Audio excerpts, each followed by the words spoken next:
Subhash Ram. I live in a village which name is Manikpur. As my education qualification is concerned, I read in class 11. My academy name is Jai Academy. I like to play carom board. Whenever I get time, I like to watch mobile. अब मैं कुछ हिंदी में बोलने जा रहा हूँ। मैं रंजन कुमार, मेरे पिता जी का नाम श्री सुभाष राम है। मैं मानिकपुर से हूँ और आज 10,000 के चेक प्राप्त करके मैं बहुत खुश हूँ। और सबसे पहले मैं उन महापुरुष को धन्यवाद देना चाहेंगे जिन्होंने आरक्षण दिलाकर मेरे जैसे दलित बालक को पढ़ने का अधिकार दिए। उनका नाम है बाबा साहब भीमराव अम्बेडकर। उसके बाद मैं अपने पिताश्री को धन्यवाद देना चाहूँगा कि उन्होंने सबसे महंगे एकेडमी में पढ़ाने के लिए हिम्मत रखे और मुझे पढ़ाए भी। मेरे बहुत सारे फ्रेंड जय एकेडमी में पढ़ने के लिए इच्छुक थे, लेकिन फीस अधिक होने के कारण वह जय एकेडमी में नहीं पढ़ पाए और आज वो पछता रहे हैं कि काश मैं भी जय एकेडमी में पढ़ा होता तो आज नज़ारा कुछ और ही होता।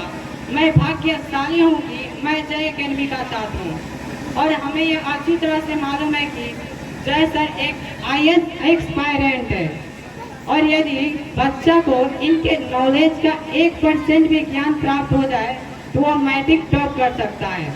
इस साल जय सर ने मात्र 10 महीने ही मुझे पढ़ाया। यदि पूरे मन पढ़ाए होते तो आज नज़ारा कुछ और ही होता।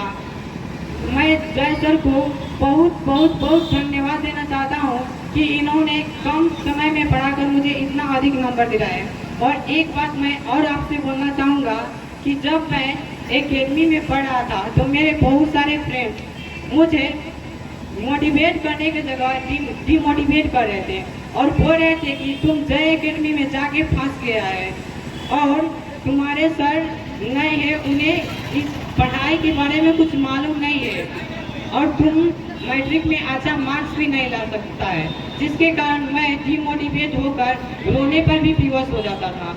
और सर से जाकर मैं कहता तो सर से मुझे काफ़ी डांट भी मिलती और सर मुझे कहते थे कि मैं तुम्हें जैसे जैसे पढ़ा रहा हूँ वैसे वैसे तुम पढ़ते जाओ, तुम्हारा मैट्रिक में अधिक नंबर आएगा। और मैं सर का बात माना और आज इसका परिणाम यह हुआ कि मेरे मैट्रिक में 419 नंबर प्राप्त हुआ और आज मैं खुश हूँ। और जो मुझे डिमोटिवेट कर रहे थे कि तुम फंस गया है, आज वो रो रहे हैं। शायद उनका मेरे से बहुत कम मार्क्स आए हैं और उनका सिलेबस मेरे से बहुत पहले कंप्लीट हो चुका था। मेरा आधा सिलेबस भी कंप्लीट नहीं हुआ था उस समय।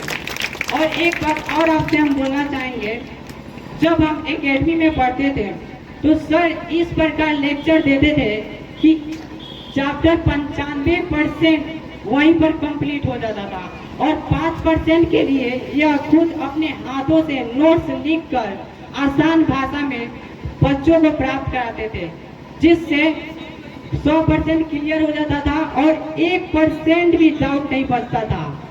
आज मुझे इस प्रकार सर क्लियर कर चुके हैं कि मैं आगे बहुत कुछ कर सकता हूँ। मैं इतना ही बोल के अपने भाषा को विराम देता हूँ। जय एकेडमी, द बेस्ट एकेडमी।